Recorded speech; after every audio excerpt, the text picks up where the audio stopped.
welcome to No Movies in Hell. I'm Chris Geiger. I'm LaCroix Scott, and today we are reviewing Saltburn, a film by Emerald Fennell.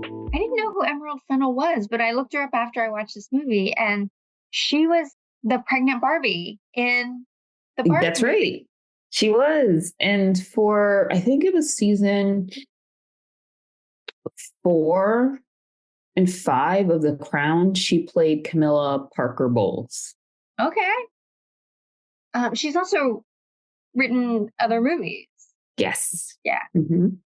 What other movies has she written? Promising Young Woman. Actually, she won an Oscar for, I think, screenplay. That's right. That was good. I like that. So I wasn't sure what to expect going into this movie. I did not expect a lot of the things that happened to happen. Same. I thought it would be sort of the talented Mr. Ripley sort of thing. It kind of is. Yeah. Except for it's like a little more demented than that. Yeah. Yeah. So it's been out for a couple weeks. I don't feel like we're spoiling anything. Yeah. Yeah, he goes after the whole family.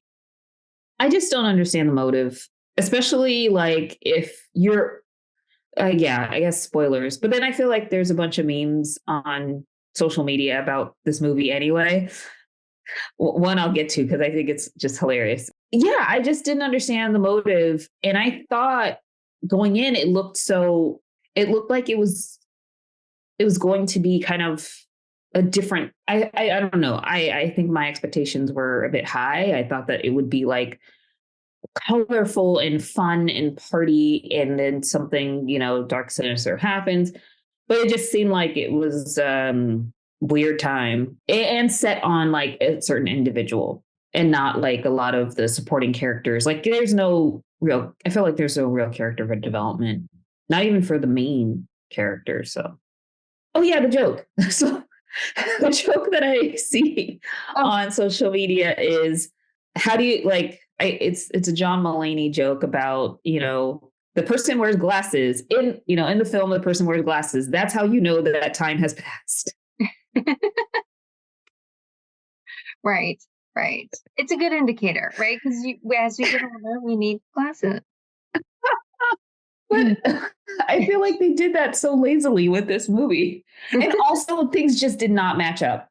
Superbad came out in 2007. This movie was set in 2006, or class of 2006. Also, a number of the music cues, like Block Party came out 2007, 2008. Like there are a lot of cultural things that didn't add up, costuming and music. So I felt like that was a miss immediately. And that was early on in the film. And then as it went on, I was just like, oh, this is what this film is about. I'm like, even put it into a time frame. Like it seemed very like once you went to Saltburn, you were sort of like in this bubble where it doesn't matter what time it is because this is how they live. Yeah. I did like, is it Carey Mulligan? Yeah. I loved her character. And I just saw her in, I started to watch Maestro at home. Yes. And so I'm starting to see her in more things, I guess. And she was in Promising Young Woman, which yes, she was. Rosamund Pike, I liked her in this as well. The guy who was just in Priscilla.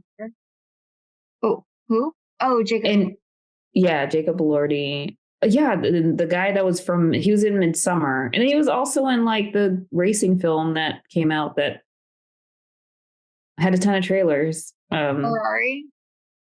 No, Gran Turismo. Oh, Gran Turismo. I saw that trailer was on literally everything.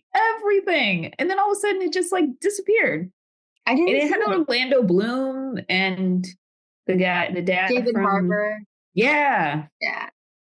I don't know. And I watched the trailer many times.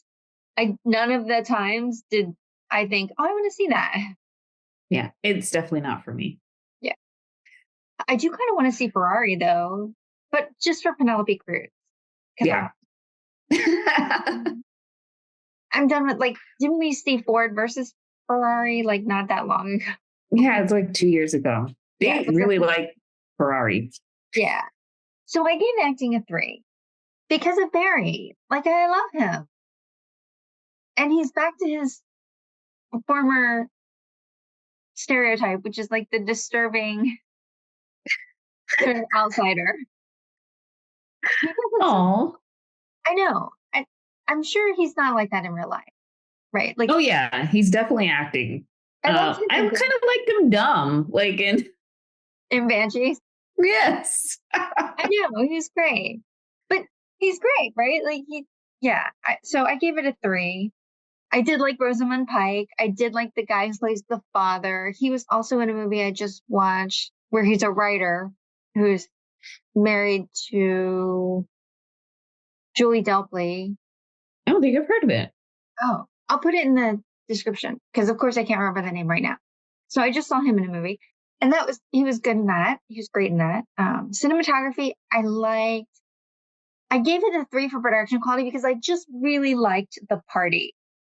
Yeah. I mean, there were some scenes in there, but I felt like,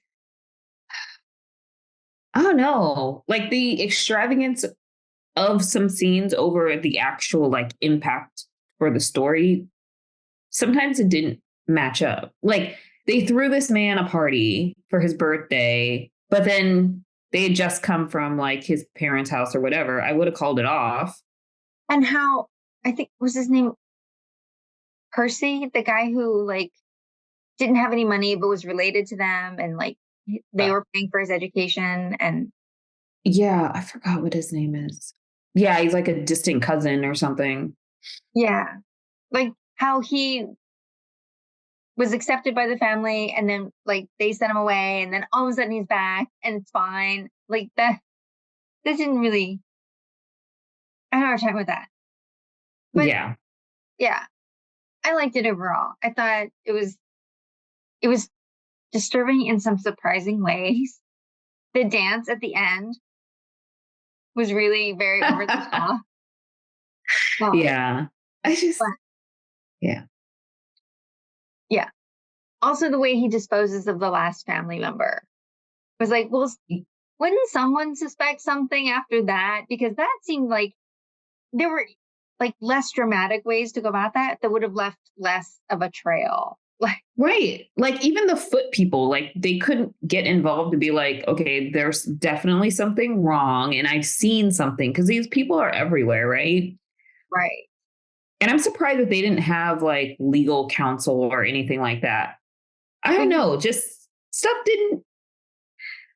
Why didn't anybody alert Oxford that this person was like, or his parents get involved, right? Because, yeah, there are too many plot holes for me to, I guess, fully appreciate this film the way that Emerald would have wanted me to. I did wonder where the butler went at the end, because he probably would have been a pretty good witness, if nothing else. Yeah. And like they have people everywhere. The 2 people who were, guarding the entrance to Saltburn. There are a lot of people around, and all of a sudden there's no one around, and then people mysteriously like dying, and then where'd the cousin go? Right. You don't know. You gave the soundtrack a 2.5. I did. I like the soundtrack. Unfortunately, it was in the wrong time. And you give costumes I give costumes a 2.5. Oh, because I like the party. Yeah. Do you have anything to plug in this episode? Yeah, so lots of films coming up. American Fiction, Maestro. There's a lot. And we need to do our end of year for 2023. I'm still thinking about it because I want to go through and like look at what the scores are, and then kind of how I kind of digested on it since first viewing. Yeah. Well, and it's not the end of the year yet. Like I need to cram in a couple more before like we head to our end of the year. I'm going today to see All of Us Strangers, which I've seen the trailer for, and in the trailer, you know how they put quotes from reviews, and it says mysterious and beautiful. And that was a warning sign to me, because I was like, oh, that means I'm not going to understand what's happening in this whole movie. If the reviewer, the best line they could pick out of there for the reviewer was mysterious and beautiful, that means I'm going to have to watch it twice, maybe. And then I probably still won't know what's happening. Your favorite, Paul Mescal? And the guy who played the hot priest on Fleabag. Yeah.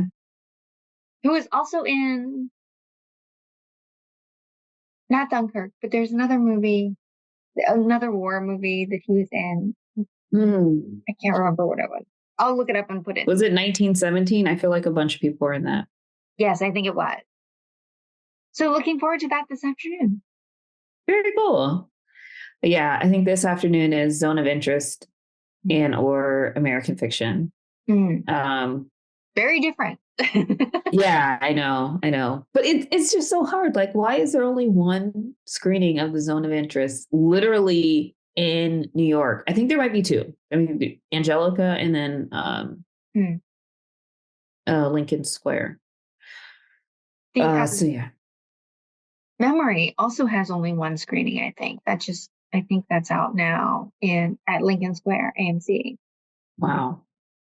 Which it hasn't gotten much buzz. Like, I hadn't heard of it until I saw it listed. But Jessica Chastain and Bill Skarsgård. Not Bill Skarsgård. What's his name? Peter Skarsgård.